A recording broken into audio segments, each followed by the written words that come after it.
के नीले भंवर कुछ और गहरे हुए। गुड इवनिंग बंधुरा। तो আমি এখন কাপড় খেতে খেতে শুরু করলাম ভিডিওটা। এখন সন্ধে হয়ে গেছে। আজকে হচ্ছে আমার জন্য সর্বনাশ, আমার জন্য কেন, আমাদের তো সবার জন্য সর্বনাশ। আজকে হচ্ছে গ্রহণ, সূর্যগ্রহণ। আমাদের এখানে দেখা যাবে না, দৃশ্যমান নয়, কিন্তু দৃশ্যমান না হলেও আমাদেরকে পালতে হবে। গ্রহণটা হচ্ছে অনেক বড়, 10টা 59 থেকে 3টা 27 না 23 পর্যন্ত হচ্ছে। আমি 3:30 পর্যন্ত পালন করব, ঠিক আছে? মানে আমার জীবনটা শেষ। বিশ্বাস করে বন্ধুরা, সারাদিনে খিদে পায় না, কিন্তু রাত্রিবেলা যখন হয় 2-2-2:30 আমার এত খিদে পায়। আমি রাত্রিবেলা উঠে উঠে খাবার খাই, কিন্তু আমার কি হবে আমি জানি না। মা বলছে খেয়ে নিবি পেট ভর্তি করে। খেয়ে নিলে হবে? পেটটা তো একটাই, আমি তো লোড করে খাই, খেতে পারবো না। ওরকমভাবে পারি না আমি খেতে, যে পেটটা লোড করে খেয়ে নিলাম, হয়ে গেল।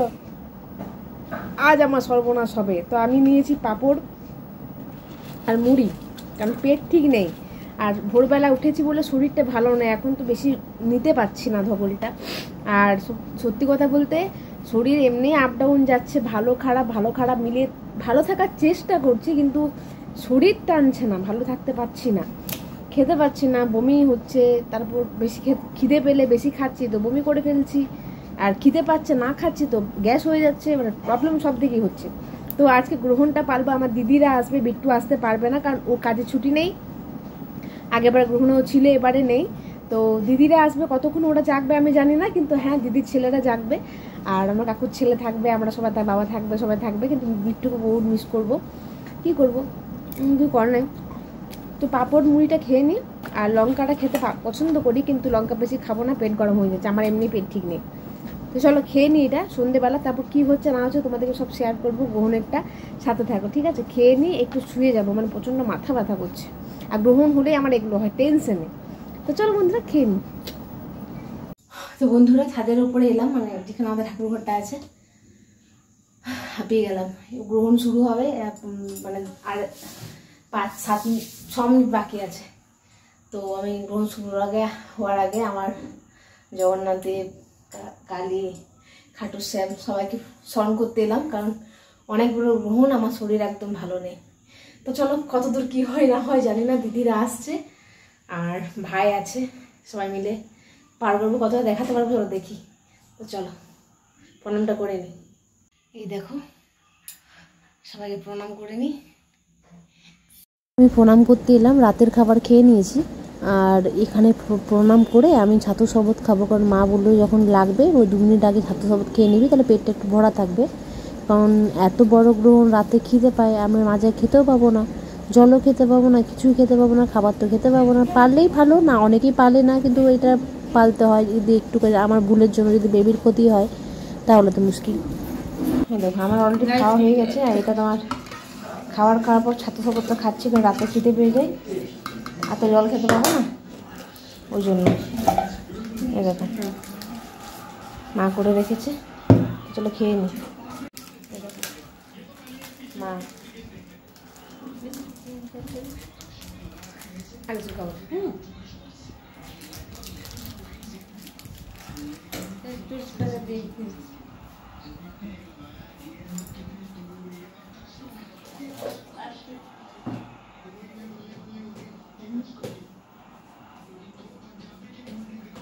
শুরু হয় না এখন।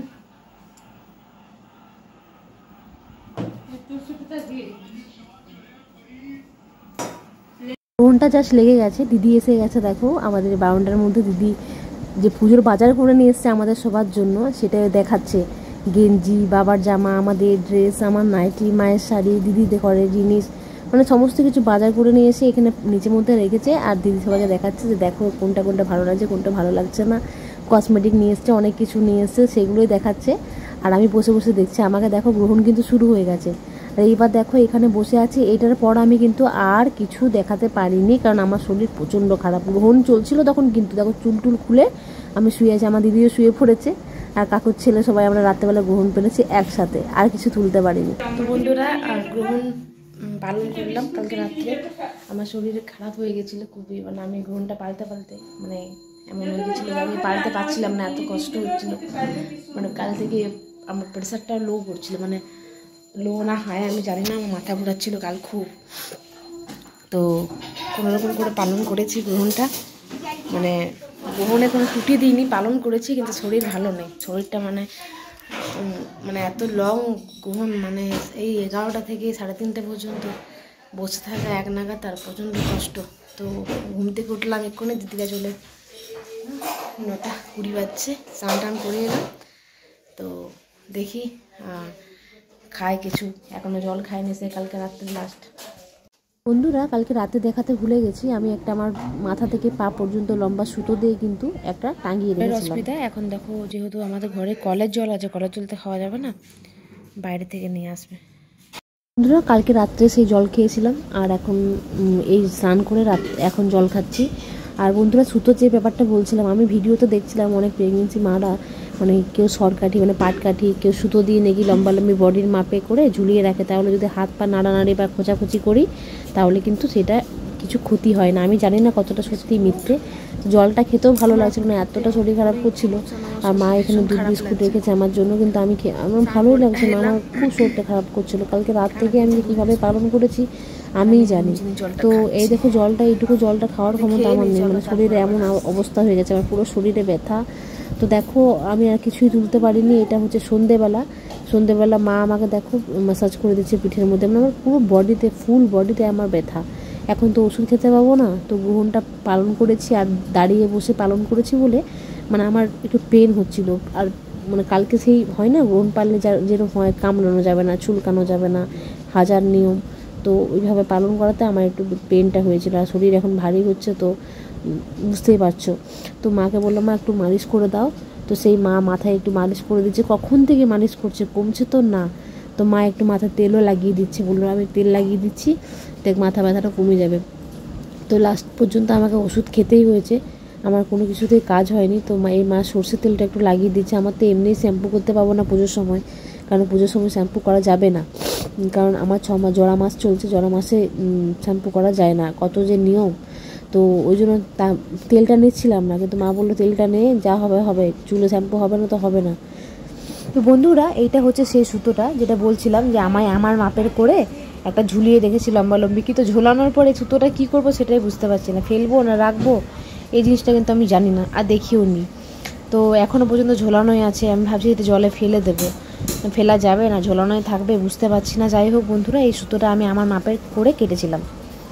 তো বন্ধুরা তোমরা তো দেখলেই যে মা আমাকে মাথা দাবিয়ে দিল, মানে আমি শুয়েছিলাম, এত অসহ্য, সকাল থেকে অসহ্য, আমি সিঁদুর পর্যন্ত ঠেকাই, বুঝতে পারছো না, মানে আমি স্নান করে এসেছি পড়ে গেছি বিছানাতে। মানে গ্রহণটা আমার খুব লেগেছে, মানে কোমর টোমর ধরে নিয়েছিল পুরো, মানে ভগবান এইরকম অত বড় গ্রহণ যেন কাউকে না দেয়, খুব কষ্ট হয়েছে। আর এই দেখো ওষুধটা আনা করলাম, সব ওষুধ তো খেতে পারছি না, তো এই ওষুধটা মানে আমি ডাক্তারের পারমিশনে খাচ্ছি, গ্র্যানিল মাথা ব্যথার জন্য, বাবাকে আনা করালাম। আর এটা তো লাগাচ্ছি কন্টিনিউ, এটা লাগাচ্ছি, কিছুই হচ্ছে না। তোমরা দেখলে মায়ের যত্ন আলাদাই হয়, মা আমাকে মাথা দাবিয়ে দিচ্ছে, মায়েরই শরীর খারাপ, তারপর আমাকে কত করে দিচ্ছে, মাই। তো চলো বন্ধুরা, রাতে ডিনার দেখো মা করেছিল লুচি। তো লুচিটা আমি একটু বললাম মা খড়া খড়া করে করো, আমি কাঁচা কাঁচা খেতে পারি না। তো লুচি, একটা মিক্স ভেজ সবজি আর মিষ্টি আর সাময়ের পায়েস করেছিল। তো সত্যি বলতে বন্ধুরা আমার আজকে লুচি তরকারিটা খেতে খুব ভালো লাগছিল। আর আমার লুচি আরও খেতে ইচ্ছে করেছিল, দুটোর বেশি আমি এই কারণেই নিইনি, কারণ আমার বমি বমি লাগে আর আমি সামলাতে পারি না। এটা যদি সলিউশন তোমাদের কারো কাছে থাকে তো একটু বলো, মানে আমি কি খাবো যেটা বমিটা কমবে, ওষুধ খাচ্ছি তাও কমছে না, পেটে খিদে আছে কিন্তু খেতে